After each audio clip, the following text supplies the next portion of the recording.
1. Hey, college wrestling fans, it's JT1Wrestle here. Today, our guest is, we hope this is not an accurate statement, but as for right now, it is. He is the last NCAA Division I qualifier for Cleveland State. Please welcome to the show, Dan Bucknavich. Hi, how y'all doing? Dan, the first thing I want to ask you about is when you came to Cleveland State as a freshman, you went 4-11. And then by your junior and senior year, you go 24-6 and then 26-7. What led to such a dramatic turnaround to where you only win 4 matches as a freshman and then you become a two-time NCAA Division I qualifier as a junior and senior? Um, so I would say one of the biggest things would be coaching. I had some really good coaching coming up, and I got a lot of different perspectives. So when I came in, it was Musser was the assistant coach, and Moore was the head coach throughout all of it. But there was a lot of different assistant coaches. So it started with like Musser and Boomer, and then Musser, and then it's Schroeder, and then Freddie was my last year there. So the coaching really helped me because I always got a bunch of different perspectives, a bunch of different looks, and they were really able to like tweak my, I guess shortcomings in different ways of the sport. So that really, so coaching played a really big part, but I also think consistency was. I missed very few days. Like I think the only time I really missed practices was for, the occasional summer like trip I went on or, an emergency, but I always tried to be there and, gave it your best. And really when you're at practice, you have to make the best of it. Like you can't just, you can cheat a little bit and put the weight down and nobody's really going to say anything. So it's really holding yourself accountable and staying consistent with it, I think played a big part in that as well. Now, this was your senior year, and you have a lot of goals and credentials and accomplishments you want to achieve. But on January 23rd, you guys got some very, very negative, disappointing news that Cleveland State was going to discontinue wrestling. This is going to be the final season on the mat for the Vikings. Hmm. How did you find out? What was your initial reaction? And what was the reaction of your coaches and your teammates? Well, I guess I'll start by what happened on that day. So I had no inkling that anything was going to happen. Like I didn't think the program was in trouble at all or had no warning of it really. So we have this app called Teamworks, and it's like the a bunch of like different group chats and stuff in it. So like I was a part of the wrestling group chat, and then there's like a group chat for like the admins and stuff where they can send it out to all the athletes or select athletes. So we get a message on there saying to meet in the Woodling or the Wolstein in like a room there. And my girlfriend was on the softball team and she got the same message. So we both went there and I was wondering what it was. I kind of thought in my head, I was thinking, oh, this can't be good. I figured it was something with the program, or I didn't think we were getting cut. I thought maybe it was going to be something like we have lack of funding, so we have to cancel some events or something like that. But then our athletic director, Kelsey, was saying that they're cutting our program, so they cut ours, women's softball, which my girlfriend was on, and then the women's golf team. So that was pretty devastating, and a lot of the guys were upset about it, but there was it was like we were kind of making jokes about it and stuff like that because I guess that's what you do in a hard time. We weren't like crying or anything like the other teams were, but it really hurt because a lot of these guys traveled, you know, across many states to wrestle here and go Division One, and on their first year they're cut and they got to find a new school with no credentials, and it's really hard for a freshman to get transferred anywhere. So I really felt bad for them. And I mean, the effect on me, it wasn't as bad as it was on them because this was going to be my last year regardless. I was here for 5 years. But for some of those freshmen, it really sucked for them because they have to uproot everything they did and transfer to schools that take their major,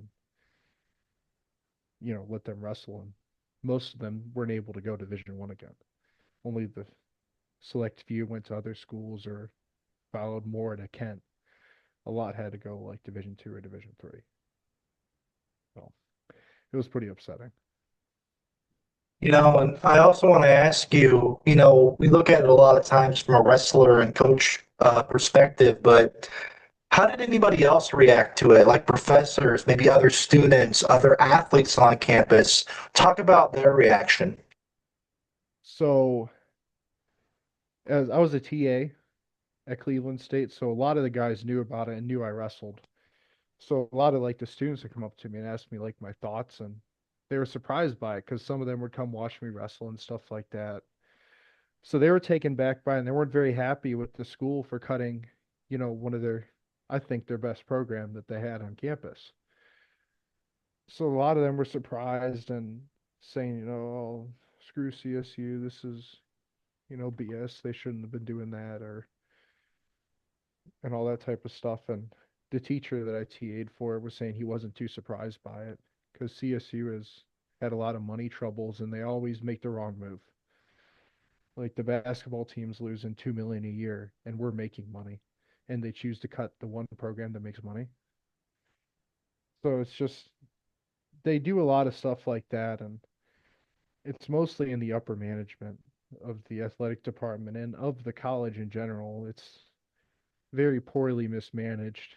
This isn't coming from him. This is my perspective of it. So, I don't want to get him in trouble or anything like that, but that's my view of it. And it wasn't really surprising from the teachers I talked to.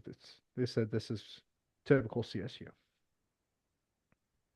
Well, Now, you get this information and then you head into the Mid-American Championships.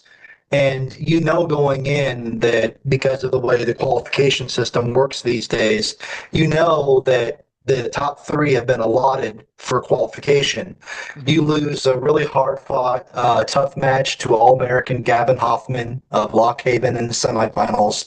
And now you're in the bronze medal match. And not only is qualification on the line for you, qualification is on the line for Cleveland State, period. You're the last hope for a Viking qualifier. How did you handle that kind of pressure going into that match? Um, I never really let the pressure get to me. That wasn't something that I guess ever weighs on my mind. I know the work I put in and I know what I can do, and all I can do is my best. But I've been under those situations many a times. Being the heavyweight, I'm the last match, so it's my match to win, the duel, my match to, add more points or something like that. I need to get a pin for the team to win, or, it's I've been under that pressure before. That's never really bothered me all too much. But it was cool to look back after the fact and realize I did that. This is kind of maybe the same kind of question, but I want to elaborate on it just a little bit more. There have been a lot of great Vikings over the years. Matt Ghaffari, Gerald Harris. I can never say the guy's name right, but Stipniacic, I think is how you pronounce it. You had the Giovanni brothers back in the day. You had Phil and Rocco Mansueto.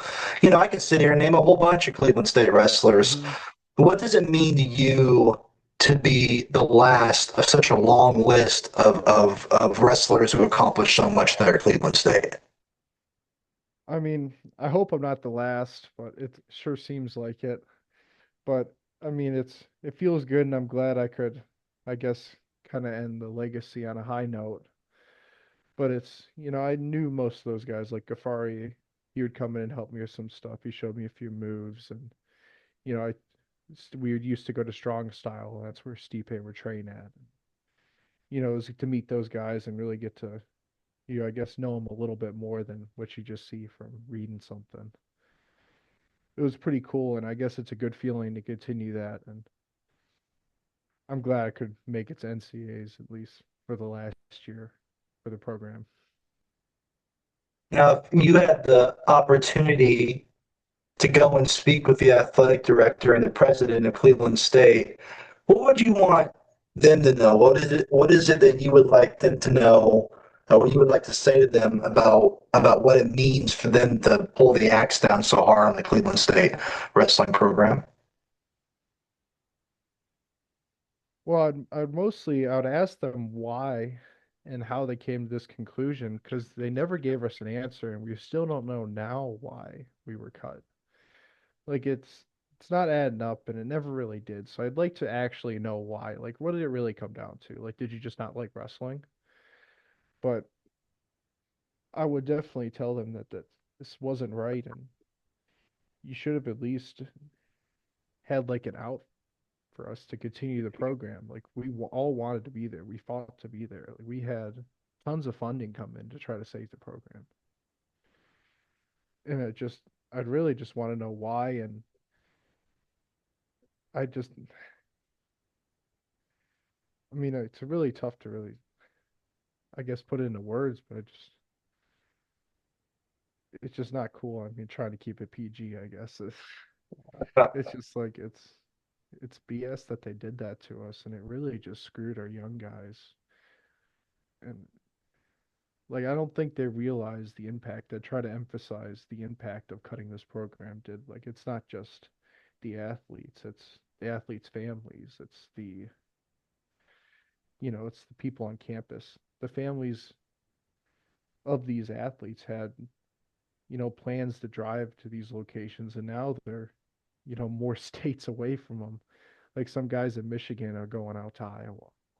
Like, if their family could be able to see them wrestle in Iowa from Michigan. Like, how do you get that time off work to go see a dual meet? It's just like the effects of this are a lot more widespread than just, the 30 something guys on the team. It's and I don't know what it was for. I wish I knew why, but they never gave us that. I wish we had some transparency to it as all. You know, Dan, I've been writing about college wrestling for 20 years, and I have a series I did on my website called Gone Lost and Forgotten, Hmm. where I wrote about 484. And now, when I add Cleveland State to it one of these days, it'll be 485 discontinued wrestling programs. And athletic directors and presidents of universities just seem to never want to give anybody, it's a lot of smoke and mirrors. But they'll give you like you said, neither one of us want to swear right now, but it's a BS answer. They give you they'll straight up lie about it. Like I can't tell you the number of athletic directors over the years that have been like, we're discontinuing this because of Title IX.